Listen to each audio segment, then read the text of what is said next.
Bonjour à toutes et à tous. Aujourd'hui, je vais vous partager une vidéo pour mon défi qui consiste pendant 6 mois à délivrer une astuce ou un savoir-faire par semaine aux parents pour qu'ils puissent mieux accompagner la scolarité de leurs enfants ou adolescents. Aujourd'hui, nous allons voir comment organiser la semaine de devoirs en primaire. Je vais vous donner 3 clés. Clé numéro 1, il faut adapter la durée de la séquence de travail avec l'enfant, s'adapter à sa concentration, sa capacité d'attention.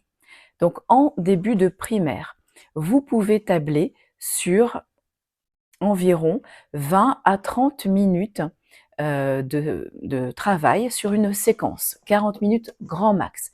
Au-delà, ça sera trop long, vous allez le ou la décourager, le ou la perdre et tout le monde en aura vite assez. Donc 20-30 minutes, c'est parfait.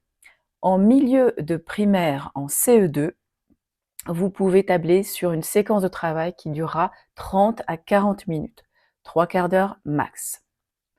Enfin, en fin de primaire, donc CM1 et CM2, 45 minutes typiquement, c'est une bonne séquence.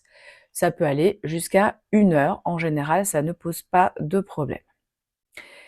Donc voilà, s'adapter, à l'enfant, à son âge, à sa capacité d'attention, c'est essentiel. Sinon, on se trompe, et le parent risque d'attendre quelque chose que l'enfant n'arrivera pas à délivrer. Donc CP, CE1, des séquences de travail d'1 heure et demie, ça n'est pas la peine.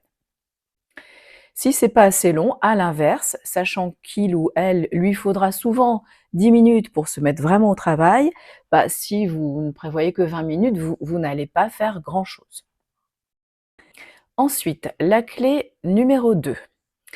Alors, c'est, d'anticiper et d'éviter vraiment le dernier moment. C'est une clé importante pour éviter le stress des devoirs. Anticiper, c'est-à-dire faire suffisamment tôt avant l'échéance. Les devoirs pour le lundi, on les fait le vendredi soir, le samedi matin ou le dimanche matin, mais en tout cas pas le dimanche soir. Les devoirs pour le jeudi, on les fait le mardi soir ou le mercredi matin, mais on évite vraiment le mercredi soir. Donc pourquoi anticiper? Pourquoi anticiper? Tout simplement parce que, premièrement, en primaire, vous verrez qu'ils n'ont pas toujours leur cahier, le bon cahier, qui a pu rester à l'école. Alors, il va falloir contacter les mamans, papas des autres pour récupérer la leçon. Donc là, il faut déjà prévoir un peu de temps. Après, on a le temps d'y revenir si elle ou il ne comprend pas bien, ne retient pas tout, donc on peut, y revenir un peu plus tard à la leçon. On est plus détendu surtout, car on sait qu'on est dans le bon timing et que, notamment s'il y a des imprévus de dernière minute, on va pas, se mettre en difficulté. On n'est pas dans le stress des sujets qui s'accumulent en chaîne. Donc c'est important pour pouvoir travailler sereinement avec son enfant, d'anticiper. La clé numéro 3, c'est de choisir les moments où parents et enfants sont disponibles tous les deux et en forme. Alors, le soir en semaine, pour le parent et même pour l'enfant, ça n'est pas toujours l'idéal. On a besoin d'énergie, de calme et de disponibilité. Donc une bonne option que je vous propose est d'en faire davantage le dimanche ou le samedi, mais le samedi est souvent occupé par les sports, les activités, les courses. C'est pour ça que je propose le dimanche. Et en faire davantage le mercredi, qui est un jour de repos pour les enfants de primaire et parfois partiellement pour les parents. Exemple, si la maman travaille à 80% ou 90% et dispose d'une partie de son mercredi, ou pour un certain nombre de parents, ils s'organisent pour travailler plutôt en télétravail ce jour-là. Donc ça leur enlève le temps de trajet, ils sont un peu plus disponibles. Et ensuite, donc ça sera de garder les petites tâches, donc le reste des devoirs à faire pour les soirs en semaine, donc pour le lundi soir, pour le mardi et pour le jeudi soir, pour le vendredi. Donc ces 2 soirs en semaine, on va terminer les devoirs pour le lendemain ou relire encore une leçon. Mais on aura fait la majorité des devoirs le dimanche et le mercredi.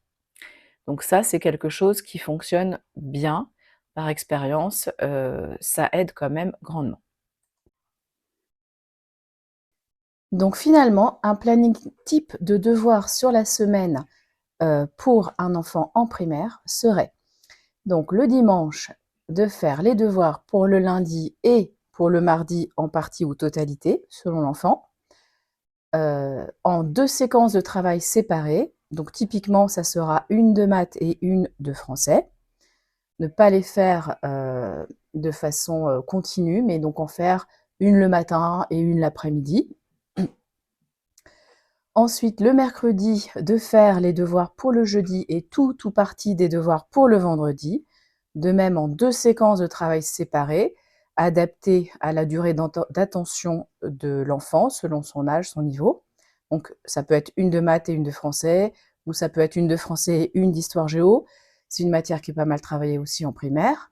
Donc, une le matin, une l'après-midi, c'est bien, voire une le mardi soir et une le mercredi, typiquement mercredi matin, c'est très bien aussi. Et de même pour le dimanche, ça peut être enfin pour le week-end, ça peut être une le vendredi soir et une le dimanche matin, par exemple, pour avoir les 2 séquences. Ensuite, les soirs en semaine où il y a école le lendemain, donc les lundis soirs et jeudis soirs, et où les parents travaillent aussi le lendemain, là, on est un peu plus pressé, on a un peu moins de disponibilité, donc on garde juste de finir les devoirs pour le lendemain, donc revoir une leçon pour le mardi ou le vendredi, réviser, donc revoir quelque chose qui a déjà été vu, donc réviser la leçon d'orthographe, faire quelques opérations en maths, voilà.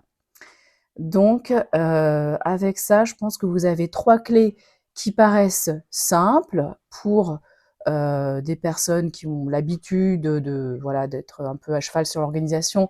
Ça peut même paraître basique, mais voilà, si vous les mettez en œuvre, je pense que ça devrait vous aider. Et donc, c'est ce que je mets en œuvre moi-même et qui, voilà, qui me permet d'arriver à bien suivre mes enfants.